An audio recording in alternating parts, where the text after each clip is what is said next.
የሉቃስ ወንጌል ምዕራፍ 14። በሰንበትም ከፈሪሳውያን አለቆች ወደ አንዱ ቤት እንጀራ ሊበላ በገባ ጊዜ እነርሱ ይጠባበቁት ነበር። እነሆም ሆዱ የተነፋ ሰው በፊቱ ነበረ።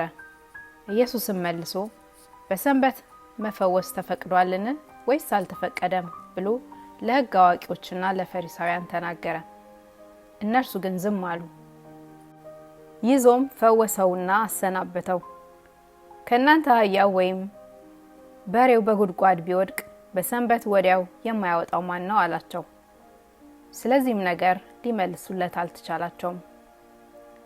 የታደሙትንም የከበሬታ ስፍራ እንደመረጡ ተመልክቶ ምሳሌ ነገራቸው እንዲህ ሲል፣ ማንም ለሰርግ ቢጠራ በከበሬታ ስፍራ አትቀመጥ፣ ምናልባት ካንተ ይልቅ የከበረ ተጠርቶ ይሆናልና አንተን እርሱንም የጠራ መጥቶ ለዚህ ስፍራ ተውለት ይልሃል።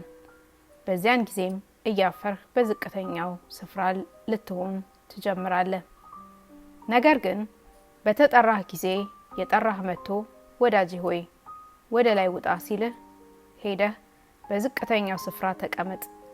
ያን ጊዜም ካንተ ጋር በተቀመጡ ሁሉ ፊት ክብር ይሆንልሃል። ራሱን ከፍ የሚያደርግ ሁሉ ያዋርዳልና ራሱንም የሚያዋርድ ከፍ ይላል። የጠራውንም ደግሞ እንዲህ አለው፣ ምሳ ወይም እራት ባደረክ ጊዜ እነርሱ ደግሞ በተራቸው ምናልባት እንዳይጠሩህ ብድራትም እንዳይመልሱልህ ወዳጆችህንና ወንድሞችን ዘመዶችንም ባለጠጎች ጎረቤቶችንም አትጥራ። ነገር ግን ግብዣ ባደረክ ጊዜ ድሆችንና ጉንድሾችን አንካሶችንና እውሮችንም ጥራ። የሚመልሱት ብድራት የላቸውምና ብፁዕ ትሆናለህ፣ በጻድቃን ትንሣኤ ይመለስልሃልና። ከተቀመጡትም አንዱ ይህን ሰምቶ በእግዚአብሔር መንግሥት እንጀራ የሚበላ ብፁዕ ነው አለው። እርሱ ግን እንዲህ አለው፣ አንድ ሰው ታላቅ እራት አድርጎ ብዙዎችን ጠራ። በእራትም ሰዓት የታደሙትን አሁን ተዘጋጅቷልና ኑ እንዲላቸው ባሪያውን ላከ። ሁላቸውም በአንድነት ያማካኙ ጀመር። የፊተኛው መሬት ገዝቼ ወጥቼም ላየው በግድ ያስፈልገኛል፣ ይቅር እንድትለኝ እለምንሃለሁ አለው። ሌላውም 5 ጥምድ በሬዎች ገዝቼ ልፈትናቸውም እሄዳለሁ፣ ይቅር እንድትለኝ እለምንሃለሁ አለው። ሌላውም ሚስት አግብቻለሁ፣ ስለዚህ ልመጣ አልችልም አለው። ባሪያውም ደርሶ ይህን ለጌታው ነገረው።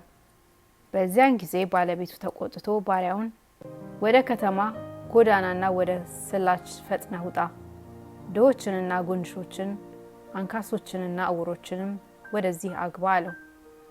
ባሪያውም ጌታ ሆይ እንዳዘዝከኝ ተደርጓል፣ ገናም ስፍራ አለ አለው። ጌታውም ባሪያውን ቤቴ እንዲሞላ ወደ መንገድና ወደ ቅጥር ውጣና ይግቡ ዘንድ ግድ በላቸው። እላችኋለሁና ከታደሙቱ ከነዚያ ሰዎች አንድስ እንኳን እራቴን አይቀምስም አለው። ብዙም ሕዝብ ከእርሱ ጋር ይሄዱ ነበር። ዘወርም ብሎ እንዲህ አላቸው፣ ማንም ወደ እኔ የሚመጣ ቢኖር አባቱንና እናቱን ሚስቱንም ልጆቹንም ወንድሞቹንም እህቶቹንም የራሱን ሕይወትስ እንኳን ሳይቀር ባይጠላ ደቀ መዝሙሬ ሊሆን አይችልም። ማንም መስቀሉን ተሸክሞ በኋላዬ የማይመጣ ደቀ መዝሙሬ ሊሆን አይችልም። ከእናንተ ግንብ ሊሰራ የሚወድ ለመደምደሚያ የሚያበቃ ያለው እንደሆነ አስቀድሞ ተቀምጦ ኪሳራውን ከማይቆጠር ማን ነው? ያለዚያ መሰረቱን ቢመሰርት ሊደመድመውም ቢያቅተው ያዩት ሁሉ ይህ ሰው ሊሰራ ጀምሮ ሊደመድመው አቃተው ብለው ሊዘብቱበት ይጀምራሉ። ወይም ሌላውን ንጉሥ በጦርነት ሊጋጠም የሚሄድ ከ2,000 ጋር የሚመጣበትን በ1,000 ሊገናኝ የሚችል እንደሆነ አስቀድሞ ተቀምጦ የማያስብ ንጉሥ ማን ነው? ባይሆንስ ሌላ ገና ሩቅ ሳለ መልእክተኞችን ልኮ እርቅ ይለምናል። እንግዲህ እንደዚሁ ማንም ከእናንተ ያለውን ሁሉ የማይተው ደቀ መዝሙሬ ሊሆን አይችልም። ጨው መልካም ነው፣ ጨው አልጫ ቢሆን ግን በምን ይጣፍጣል? ለምድር ቢሆን ለግፍ መፍለቂያም መቆለያም ቢሆን አይረባም፣ ወደ ውጭ ጥሉታል። የሚሰማ ጆሮ ያለው ይስማ።